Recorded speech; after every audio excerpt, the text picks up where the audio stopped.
ప్రస్తుతం జరుగుతున్న ప్రచారం చూస్తే నిజమే అనిపిస్తోంది.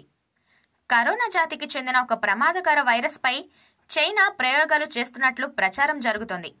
ఇక ఈ వైరస్ ప్రభావం ఎంతగా ఉందంటే 100% మరణాలు సంభవించాయట. అంటే వైరస్ సోకిన ప్రాణులన్నీ మరణించాయి. చైనాలోని వుహాన్లో జరిగిన ఒక అధ్యయనంలో ఈ విషయాలు తెలిసాయి. కోవిడ్ వైరస్ కూడా ఇక్కడి నుంచి వ్యాపించిందన్న ప్రచారం జరిగిన సంగతి తెలిసిందే. తాజాగా విడుదలైన ఒక నివేదిక ప్రకారం SARS-CoV-2 రకానికి చెందిన GXP2V ఉపరకం వైరస్పై చైనా శాస్త్రవేత్తలు ప్రయోగాలు జరుపుతున్నారు.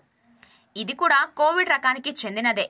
దీన్ని 2017లో బయటపడ్డ GX ఉత్పరివర్తన వైరస్గా భావిస్తున్నారు. అప్పట్లో దీన్ని మలేషియన్ పాంగోలిన్స్ జంతువుల్లో కనుగొన్నారు.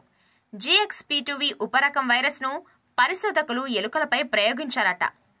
ఈ వైరస్ సోకిన ఎలుకలు 8 రోజుల్లోనే పూర్తిగా మరణించాయట. వైరస్ ప్రయోగించిన తర్వాత ఎలుకల లంగ్స్, ఎముకలు, కళ్ళు, మెదడు దెబ్బతిని బలహీనంగా తయారయ్యాయి.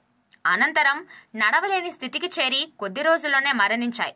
అయితే ఈ వైరస్ మనుషులపై ఎలాంటి ప్రభావం చూపిస్తుందనే విషయంలో ఇంకా స్పష్టత లేదు.